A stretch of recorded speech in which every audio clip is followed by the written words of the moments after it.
अब हम देखेंगे सविनय अवज्ञा आंदोलन 1930 जो महात्मा गांधी जी द्वारा चलाया गया था।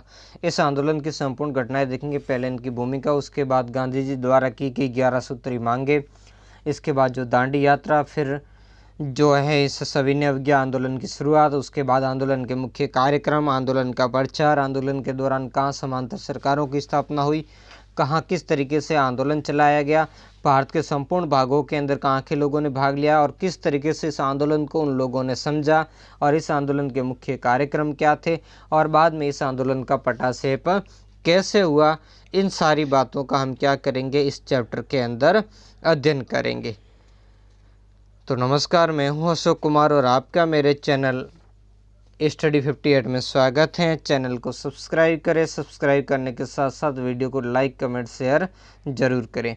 इससे क्या होता है, हमारी हौसला अफजाई होती है और आपके लिए अधिक से अधिक वीडियो लेकर आने का प्रयास किया जाएगा। इसके अलावा जो टेस्ट पेपर लेना, उससे संबंधित मैं जल्द ही घोषणा करूँगा, और वैसे लगभग 1-2 दिन के अंदर मुझे टेस्ट लेने की इच्छा है, तो 1-2 दिन के अंदर आपके लिए टेस्ट पेपर आपके अपलोड कर दिया जाएगा, और जिसका आप क्या करोगे, हल कर पा के फिर उसका मुझे फीडबैक आपको देना है। तो अब देखते हैं इसमें विस्तार से होता क्या है।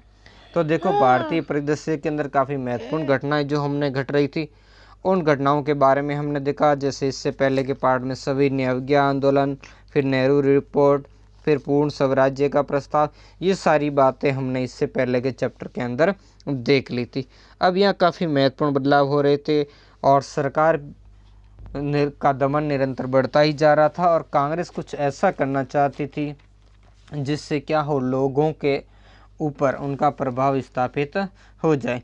तो इसके लिए कांग्रेस ने कुछ महत्वपूर्ण प्रयास किए। उन्हीं प्रयासों को अब यहाँ पर हम देखेंगे।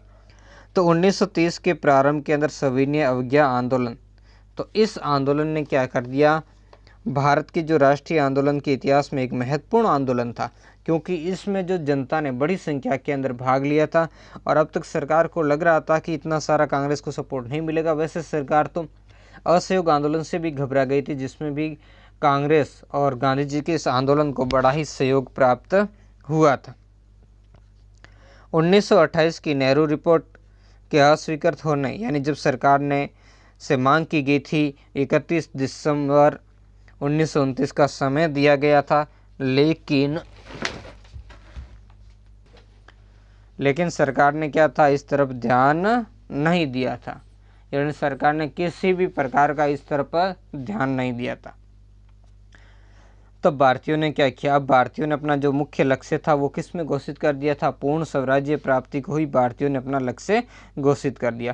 क्योंकि भारतीयों ने इस नेहरू रिपोर्ट में मांगा क्या था, औपनिवेशिक स्वराज्य यानी डोमिनियन स्टेट ही तो मांगा था, लेकिन ये भी क्या किया था, उन्होंने ब्रिटिश सरकार ने प्रदान नहीं किया था। ये नहीं दिए जाने से भारतीय नेताओं में क्या हो गया था, बड़ा ही असंतोष व्याप्त हो गया था।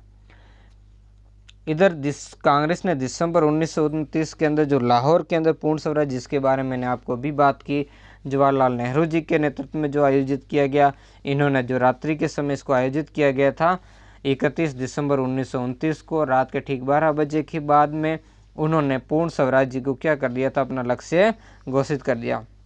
इसके बाद क्या हुआ था, भारतीयों में आशा और उल्लास की एक नई भावना उमंग आई थी। किसके बाद, जब पूर्ण स्वराज्य को क्या कर दिया गया, कांग्रेस ने अपना लक्ष्य घोषित कर दिया था। तो वो सारी बातें हम देख चुके हैं। महात्मा गांधी ने अपने पत्र यंग इंडिया में आपको कमेंट करके एक बताना है कि असहयोग आंदोलन जो चलाया था उसका उल्लेख गांधी जी ने किस में किया था। तो उसमें भी गांधी जी ने जो 1 वर्ष के स्वराज्य की बात जो कही थी, वो उसने कौन से पत्र के अंदर लिखी थी, तो कमेंट करके उसका जवाब दे। तो यंग इंडिया नामक समाचार पत्र के माध्यम से गांधी जी ने उस समय के तत्कालीन वायसराय थे लॉर्ड इरविन से 11 सूत्री मांगे रखी। अब 11 सूत्री मांगे कब रखी, 31 जनवरी 1930 का जो अंक था, उस अंक के अंदर गांधी जी ने 31 सूत्री मांगे प्रस्तुत की थी। इसके अलावा गांधी जी ने यह स्पष्ट भी कर दिया था कि यदि सरकार इनकी इन मांगों का स्वीकार कर ले, और अगर स्वीकार कर लेती है तो वो सत्याग्रह आंदोलन नहीं चलाएंगे, और अगर सरकार इस मांगों को स्वीकार नहीं करेगी तब क्या करेंगे, वो असहयोग आंदोलन चलाएंगे। यानी इन मांगों को ब्रिटिश सरकार ने फिर क्या था, स्वीकार नहीं किया था। तो नहीं किए जाने पर फिर गांधी जी ने सविनय अवज्ञा आंदोलन चलाने का क्या कर दिया था, फैसला कर दिया था। मांगे कौन सी थी, इन मांगों में क्या करना, लगान की दर जो उसमें कम करना है ना, लगान की जो दर है उसके अंदर क्या करना था, कमी, यानी लगान में कमी करना। लगान में कमी कितनी थी, 50% कमी करना। सैन्य खर्च में कमी करना, सैन्य खर्च में भी कितनी, 50% की कमी करना। इसके अलावा नमक कर को समाप्त करना, नमक कर को समाप्त करना, और नमक के ऊपर जो सरकारी एकाधिकार है उसको भी क्या करना, समाप्त करवाना था। और जो रुपए की विनिमय दर उसको घटाना, उसको घटा करके कितना कर देना, 1 जो शिलिंग और 4 पैंस कर देना, उसको इतना घटा देना, 1 शिलिंग और 4 पैंस कर देना। इसके अलावा जो विदेशी कपड़ों के आयात को जो क्या करना, उसको नियंत्रित करना। जो विदेशी वस्त्र जो विदेश से आयात किए जाते थे उनको क्या किया जाए, नियंत्रण किया जाए, उन पर रक्षात्मक शुल्क लगाया जाए। इसके अलावा नशीली वस्तुओं का विक्रय क्या करना था, बंद करना था, यानी पूर्ण जो शराबबंदी करनी थी। और जो राजनीतिक कैदी उनको छोड़ देना था, ये बातें थी, ठीक है ना। इसके अलावा भी और कई बातें थी, जिसके अंदर कपड़ा उद्योग को संरक्षण देना था, है ना, जो तटीय नौवन को भारतीयों के लिए आरक्षित रखना था। तो ये बहुत सारी बातें थी। आपराधिक जो गुप्तचर विभाग उसमें सुधार करना था। हथियार जो कानून था उसमें सुधार करके भारतीयों को भी क्या करना था, आत्मरक्षा हेतु क्या हथियार रखने का लाइसेंस दिया जाए। तो ऐसी इसमें ये प्रमुख बातें थी, जिसमें सभी वर्गों ने, गांधी जी ने, अब देखो इस आंदोलन के अंदर क्या किया, सभी वर्गों के लिए मुख्य, यानी सामान्य हित की कुछ, जैसे इसमें से जो मैंने आपको बातें, इसमें से 6 बातें ऐसी थी जो सामान्य वर्ग से संबंधित थी, 3 बातें ऐसी थी जो विशिष्ट बुर्जुआ वर्ग थे उससे संबंधित थी, और 2 बातें ऐसी थी जो क्या थी, किसान वर्ग से संबंधित थी। तो इस तरीके से गांधी जी ने इसमें सभी वर्गों को अपने से जोड़ने का क्या किया था, प्रयास किया गया था। लेकिन वायसराय इरविन ने क्या किया, इन मांगों पर कोई ध्यान नहीं दिया, अनदेखा कर दिया, बिल्कुल इसकी अनदेखी कर दी। किए जाने पर सविनय अवज्ञा आंदोलन का मार्ग अपनाया गया, और कांग्रेस कार्य समिति ने सविनय अवज्ञा आंदोलन का जो प्रस्ताव है वो गांधी जी को सौंप दिया था कि गांधी जी ही इसे क्या करें, चलाएं। तो कैसे चलाएं, ये सारा ही मामला किसको सौंप दिया गया, गांधी जी को सौंप दिया गया। अब देखो गांधी जी के ऊपर बड़ी प्रतिक्रिया हुई। गांधी जी तो पहले से ही चलाना चाहते थे असहयोग आंदोलन के समय, लेकिन चौरी चौरा कांड के कारण इस आंदोलन को स्थगित कर लिया गया था। तो बाद में जब देखा गांधी जी ने कि सरकार इस तरफ कोई ध्यान नहीं दे रही है, क्योंकि गांधी जी को पहले इसकी आशंका ही थी कि सरकार उनकी मांगों को क्या करेगी, अनदेखा करेगी, और वैसा ही किया गया। तब 2 मार्च को महात्मा गांधी जी ने वायसराय लॉर्ड इरविन को लेटर लिखा, और लेटर लिख करके उनको कहा, उनको ये बताया कि ब्रिटिश शासन भारत के लिए क्या है, अभिशाप है, और ब्रिटिश शासन के क्या दुर्गुण हैं उन दुर्गुणों को बताया। और पत्र के अंत में गांधी जी ने बहुत ही महत्वपूर्ण बात लिखी थी। वो बात ये थी कि मैंने रोटी मांगी थी, मैंने घुटने टेक कर रोटी मांगी थी, और बदले में मुझे क्या मिला, पत्थर। अब इंतजार की घड़ियां समाप्त हुई, अब सरकार का हम क्या करेंगे, विरोध करेंगे, सविनय अवज्ञा आंदोलन यानी सिविल नाफरमानी हम करेंगे।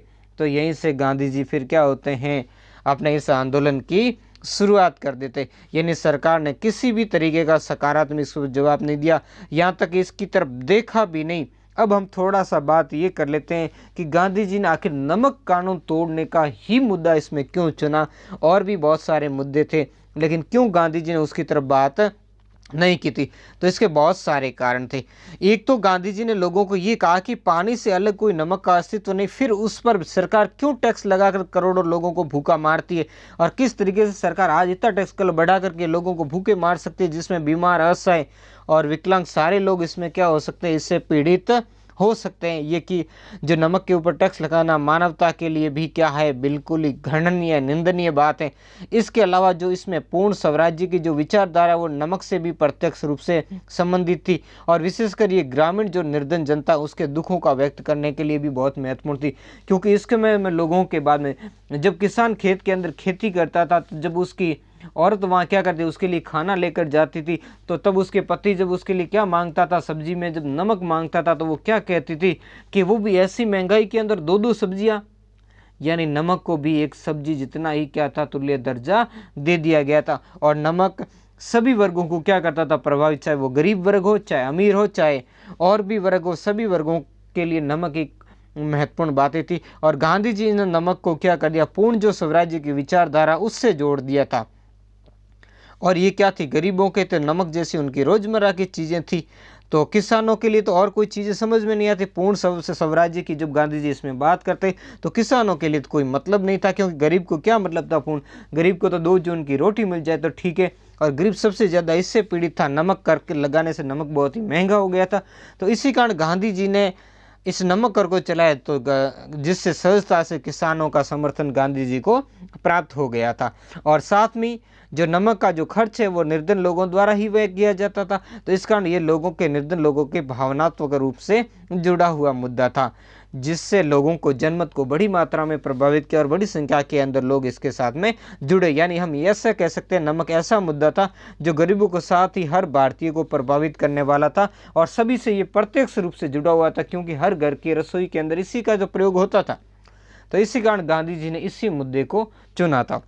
अब तो इसके लिए गांधी जी ने किया, जब उसने लेटर लिखा, इस लेटर का जब कोई परिणाम जवाब सरकार की तरफ से नहीं आया, तब गांधी जी ने 12 मार्च 1930 को गांधी जी अपने चुने हुए 78 समर्थकों के साथ साबरमती आश्रम, ये अहमदाबाद के अंदर है, वहां से दांडी नदी के जो दांडी है, दांडी तट के लिए क्या कर दी, पद यात्रा प्रारंभ कर दी थी। तो गांधी जी ने ऐसे अपने जो कर्मठ जो थे उन्हें 78 समर्थकों को चुना था, जिसमें सबसे ज्यादा गुजरात के थे 31।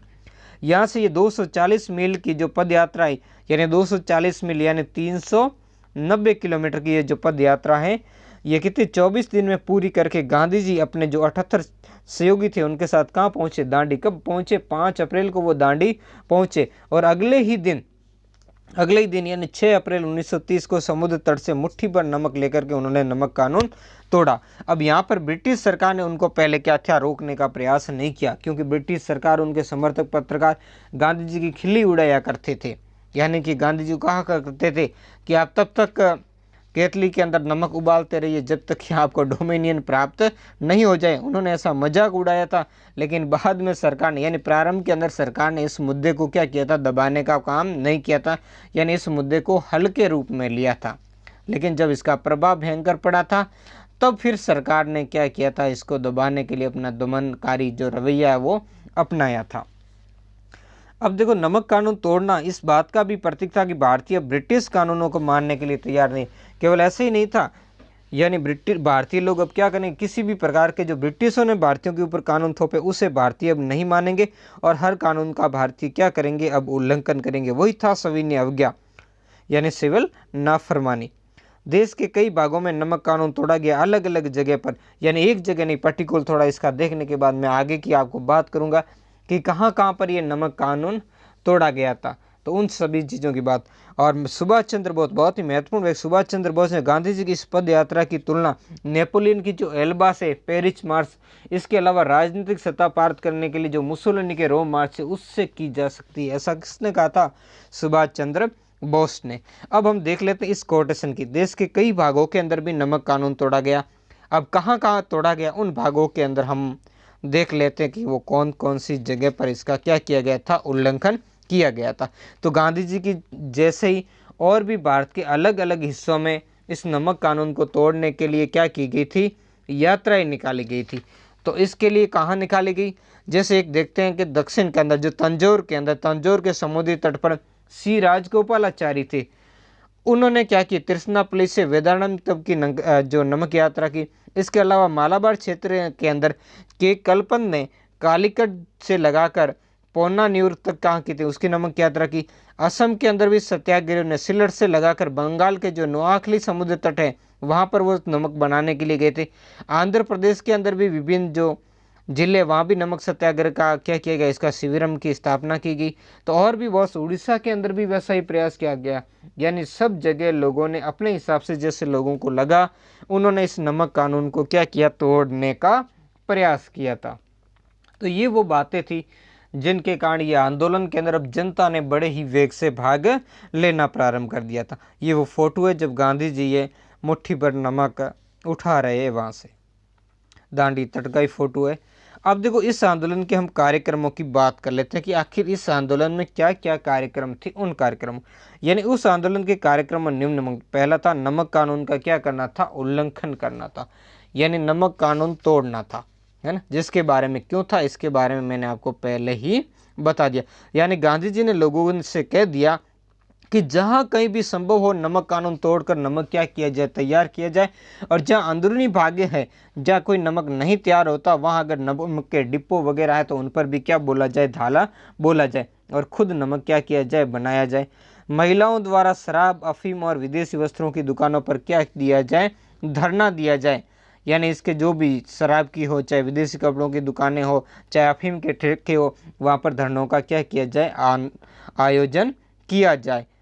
और इसके अलावा सूत काटना, गांधी जी ने बहुत ही महत्वपूर्ण किया था लोगों को कि हर घर में लोग चरखे काते और क्या बनाए, सूत बनाए। विदेशी वस्त्रों की क्या जलाना था, होली जलाना था। बहुत ही महत्वपूर्ण कार्य था ये कि गांधी जी के इस अभियान का, कि स्वदेशी को बढ़ावा देने के लिए क्या किया जाएगा, विदेशी जो वस्तुएं उनकी होली जलाई जाएगी। यानी विदेशी कपड़ों का क्या करना था, बहिष्कार। छात्रों द्वारा सरकारी स्कूल कॉलेज छोड़ना था। यानी छात्र क्या करेंगे, सरकारी शिक्षण संस्थाओं के अंदर अध्ययन नहीं करेंगे, उनको क्या करेंगे, छोड़ेंगे। इसके अलावा सरकारी सेवाओं से लोग इस्तीफा देंगे। जो लोग सरकारी नौकरी कर रहे हैं तो उन लोगों से कहा गया कि आप अपने पदों से इस्तीफा यानी त्याग पत्र दे सकते हो। इसके अलावा छुआछूत त्यागना, लोगों के अंदर जो भेदभाव की भावनाएं थी, जिसमें लोगों को, खास वर्ग को क्या किया जाता, मुख्य समाज से अलग किया जाता था, उनके लिए ये कहा गया कि आप इस तरीके का भेदभाव न करें। अब तो इस तरीके की बातों का लोगों पर बड़ा ही प्रभाव पड़ा था, है ना। इसके अलावा गांधी जी ने अपनी गिरफ्तारी के बाद कहा था कि स्थानीय लोग क्या करेंगे, उनकी अहिंसा को बनाए रखेंगे इस कार्यक्रम के अंदर। साथ में लोगों को गांधी जी ने ये भी छूट दे दी कि अगर लोगों के पास पर्याप्त शक्ति हो तो वो क्या कर सकते हैं, करों की अदायगी का भी क्या कर सकते हैं, विरोध कर सकते हैं, अगर वो प्रतिरोध सहन कर सके। साथ में सबसे महत्वपूर्ण बात वो है कि इन सभी कार्यक्रमों के अंदर गांधी जी ने सत्य और अहिंसा को सर्वोपरि रखा था।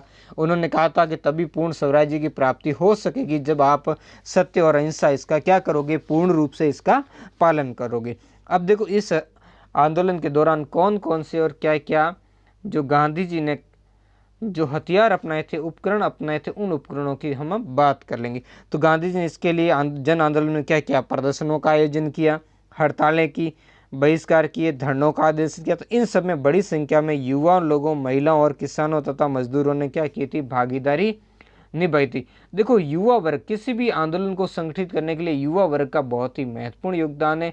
तो इस आंदोलन के अंदर भी युवाओं ने अपना क्या किया था, सहयोग दिया था। कांग्रेस के जो प्रमुख नेता जैसे महात्मा गांधी, सरदार वल्लभ भाई पटेल, जवाहरलाल नेहरू सहित हजारों लोग इस आंदोलन के दौरान क्या बनाए गए, बंदी बना लिए गए। यानी इन लोगों ने जगह जगह पर आंदोलन किया। इस आंदोलन के कारण ब्रिटिश सरकार ने क्या कर दिया था, इनको बंधक बना दिया था। महाराष्ट्र, कर्नाटक, मध्य भारत, यहाँ पर क्या किया गया था, वन अधिनियमों का उल्लंघन किया गया था। अब जैसा कि मैंने आपको पहले भी बताया था कि यहाँ पर सरकार ने क्या किया था, दमन चक्र ज़्यादा बढ़ा दिया था। और गांधी जी ने लोगों को ये कह दिया कि जहाँ तक संभव हो सके वो क्या करें, करों का भी विरोध करें। तो जो सरकारी दमन चक्र के कारण 4 मई को जब महात्मा गांधी जी को सोलापुर से ब्रिटिश सरकार गिरफ्तार कर लेती है, तो उसके बाद में क्या करती है, गांधी जी की जो गिरफ्तारी के बाद में जो कांग्रेस क्या करती है, कुछ एक प्रस्ताव पारित करती है। इस प्रस्ताव के अंदर वो क्या करती है, रेतवाड़ी क्षेत्रों में लगान नहीं दिए जाए, जो जमींदारी क्षेत्रों में क्या किया जाए, चौकीदारी कर अदा नहीं किया जाए, और मध्य प्रांत के अंदर वन कानूनों का उल्लंघन किया जाए। इसी कारण यहाँ महाराष्ट्र में, कर्नाटक में और जो मध्य प्रांत है यानी जो मध्य भारत है, वहाँ पर क्या किया गया था, वन अधिनियम में उनका क्या किया गया था, उल्लंघन किया गया था। इसी कारण पर है ना, यहाँ पर वन अधिनियम है जिसके अंदर क्या था, अब वन अधिनियम के अंदर क्या था, जो जनजातीय क्षेत्र थे वही प्रभावित थे। तो सरकार ने इस क्षेत्र में क्या किया था, वनों को प्रतिबंध क्षेत्र करके, यानी वहाँ के लोगों को यहाँ पशुओं को चराने से मनाई थी, वो लकड़ी नहीं काट सकते थे, और वन उत्पादन है उसको एकत्रित नहीं कर सकते थे। तो यहाँ के लोगों ने इस सविनय अवज्ञा आंदोलन के दौरान इन सभी नियम है उनका क्या किया था, यहाँ उल्लंघन किया, उसकी अवहेलना की थी। तो कुछ क्षेत्र से समुद्र तट से दूर, तो वहाँ क्या किया जाएगा, वहाँ के लोगों ने चौकीदारी कर देने से मना कर दिया। कहाँ, बिहार के अंदर लोगों ने चौकीदारी कर देने से मना कर दिया। अब ये चौकीदार होते कौन थे, तो चौकीदार जो गांव के रक्षक होते थे, यानी गांव की क्या करते थे, रक्षा करते थे। इसके अलावा ये सरकार की तरफ से गुप्तचरी भी किया करते थे। तो इसको लेकर के भी लोगों ने इस क्षेत्र में क्या किया, आंदोलन चलाया। और जिसके अंदर लोगों ने इसका चौकीदारी कर का विरोध किया तथा चौकीदारों और जो चौकीदारी पंचायत के प्रभावशाली सदस्यों उनके इस्तीफे की मांग को लेकर जबरदस्त आंदोलन इस क्षेत्र के अंदर चलाया गया था। और इस तरीके से जो इनके विरुद्ध जनता के मन में तीव्र घृणा थी, जिससे पूरे बिहार के अंदर ये आंदोलन फैल गया। और विशेषकर भागलपुर के अंदर राजेंद्र प्रसाद और अब्दुल बारी ने क्रांतिकारियों को क्या किया था, संबोधित किया था, जिसमें राजेंद्र प्रसाद जो पुलिस के दमन यानी उनके लाठीचार्ज के अंदर बुरी तरीके से घायल हो गए थे। इन्हें यातनाएं भी दी गई थी, उनकी संपत्तियां भी क्या कर ली गई थी, जब्त कर ली गई थी। फिर भी लोगों ने सभी प्रकार के अत्याचारों का सामना करते हुए संघर्ष जारी रखा, जो कि अपने आप में महत्वपूर्ण था। उधर क्या था, उत्तर प्रदेश के अंदर लगान न देने का आंदोलन चला गया, क्योंकि उत्तर प्रदेश भी समुद्र तट से क्या था, दूर था, और वहाँ कोई नमक जैसा कोई महत्वपूर्ण मुद्दा नहीं था, नहीं वहाँ नमक बना सकते थे। तब यहाँ पर क्या किया, लगान अदा न करने का सशक्त आंदोलन चलाया गया। यहाँ दो तरफा लगान नहीं देने का, एक तो लोगों ने कहा कि हम भी जमींदारों आपको लगान नहीं देंगे, दूसरा जमींदारों से भी ये प्रार्थना की गई कि वो सरकार को राजस्व अदा नहीं करे, यानी सरकार को अपना जो हिस्सा है वो नहीं प्रदान करे। ठीक है, तो इस तरीके से दो तरीके से यहाँ बात की गई, क्योंकि अधिकांश जो जमींदार थे ब्रिटिश सरकार के क्या थे, वफादार थे। इन कारण किसानों ने क्या किया, जो लगान विरोध को ही महत्वपूर्ण मुद्दा बनाए रखा था। ठीक है, तो बड़ी मात्रा में यहाँ भी शक्तिशाली आंदोलन चला। आर की सरकार ने बाद में क्या कर दिया था, इसका क्रूरता से दमन किया, और फिर धीरे धीरे यह आंदोलन भी क्या हुआ, कभी कमजोर पड़ता, कभी वापस शक्तिशाली होता, इस तरीके से जारी रहा। अब हम बात कहते हैं पश्चिमोत्तर सीमांत प्रांत की। देखो, पश्चिमोत्तर सीमांत प्रांत के अंदर स्थिति बिल्कुल ही अलग थी। यानी पश्चिमोत्तर सीमांत प्रांत कौन सा, जो हम कहेंगे पेशावर वाला। अब देखो यहाँ क्या हो रहा था, पेशावर के अंदर जब आंदोलन हो रहा था, किसके, अब्दुल गफ्फार खान का एक संगठन था जिसका नाम था खुदाई खिदमतगार। तो खुदाई खिदमतगार यहाँ पर क्या करें, यानी पठान लोग यहाँ पर क्या कर रहे थे, विरोध कर रहे थे, जो उनका संगठन जो लाल कुर्ती दल के नाम से जाना जाता है। तब सरकार ने यहाँ हिंदू और मुसलमानों के अंदर खाई बढ़ाने के लिए, यानी विरोध करने वाले मुस्लिम थे, तो इसी कारण यहाँ चंद्र सिंह गढ़वाली के नेतृत्व में हिंदू सैनिकों की टुकड़ी यहाँ पर, यानी गढ़वाली सैनिकों को पेशावर के इन पठान प्रदर्शनकारियों आंदोलनकारियों पर गोली चलाने को लिए भेजा गया, इनके दमन के लिए भेजा गया। लेकिन चंद्र सिंह गढ़वाली ने क्या कर दिया, इन पर गोली चलाने से क्या कर दिया, इनकार कर दिया। इससे देश प्रेम को प्रदर्शित किया। और बाद में हालांकि इनको क्या सुनाई गई, सजाएं सुनाई गई, लेकिन इन सजाओं को इन्होंने स्वीकार कर दिया था। लेकिन उस समय अनूठे रूप से क्या किया था, यहाँ पर देश प्रेम का उन्होंने जो क्या दिया था, बढ़ावा दिया था। और इसके बाद में काफ़ी समय तक पेशावर के ऊपर जनता का शासन रहा। बाद में सरकार हवाई हमले के द्वारा ही इस पर अपना क्या कर पाई थी, नियंत्रण स्थापित कर पाई थी। अब हम अगला वो जो देखेंगे वो है सोलापुर के अंदर। अब यह सोलापुर आंदोलन का बहुत ही महत्वपूर्ण केंद्र था, जो बम्बई प्रेसिडेंसी के अंदर था, और ये एक औद्योगिक नगर भी था। और गांधी जी की जो गिरफ्तारी है वो यहीं से हुई थी। तो गांधी जी की गिरफ्तारी के बाद यहाँ पर भयंकर विद्रोह हो गया था, है ना। तो यहाँ आंदोलनकारियों ने ब्रिटिश राज समाप्त कर प्रशासन की बागडोर क्या कर ली थी, अपने हाथ में ले ली थी। यानी यहाँ पर जो मजदूर थे, यहाँ के मिल मजदूर थे, उन्होंने अपना काम धंधा छोड़ करके क्या हो गए, यहाँ प्रदर्शन कर दिए, हड़तालें की, शराब की दुकानों तथा सरकारी प्रतिष्ठान सबको नष्ट करने लगे। जैसे चाहे पुलिस स्टेशन हो, चाहे रेलवे स्टेशन हो, नगर पालिका भवन हो, न्यायालय, उनको क्या कर दिया, इन सरकारी भवनों को आग लगा दी गई थी। तो यहाँ पुलिस और इनके प्रदर्शनकारियों के बीच में बहुत ही ज़्यादा संघर्ष चला था। और इस संघर्ष के बाद में मजदूरों ने पुलिस को यहाँ से क्या कर दिया था, खदेड़ दिया था, और खदेड़ कर एक प्रकार से यहाँ समांतर सरकार की स्थापना कर दी। तो ये बहुत ही महत्वपूर्ण पॉइंट है, ध्यान रखना कि सविनय अवज्ञा आंदोलन के समय कहाँ पर समांतर सरकार की स्थापना की गई थी, सोलापुर में। ये एकमात्र है जहाँ पर क्या की गई थी, समांतर सरकार की स्थापना की गई थी, जिसके कारण सोलापुर शहर लगभग एक सप्ताह तक आंदोलनकारियों के क्या रहा था, हाथ में रहा था।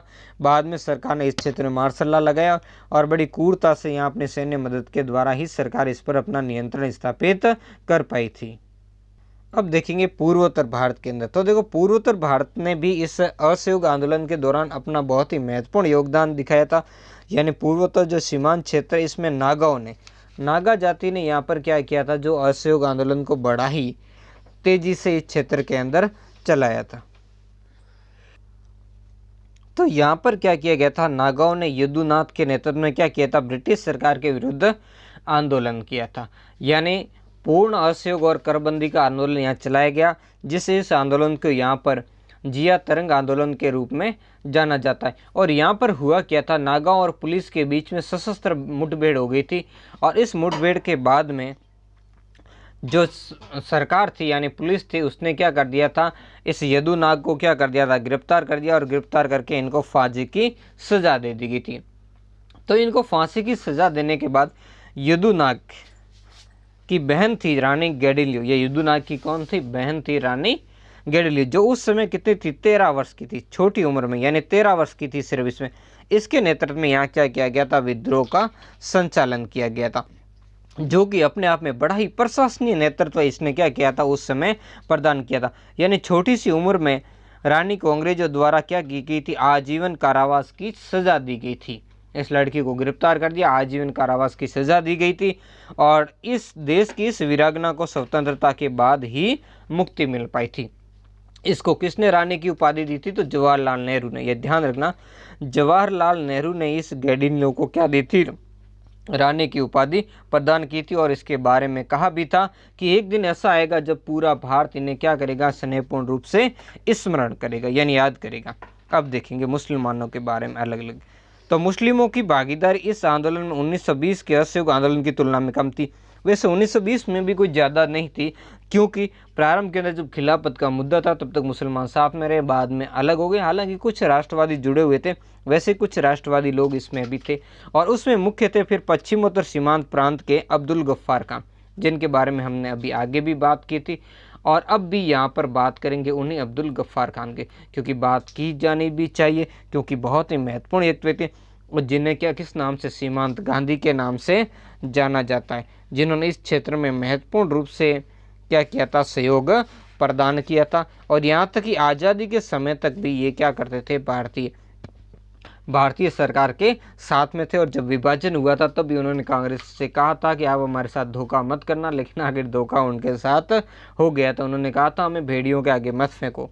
और ये अपने जो पठानों के अंदर बादशाह खान के नाम से क्या थे, बड़े ही प्रसिद्ध थे। इनका संगठन था खुदाई खिदमतदार।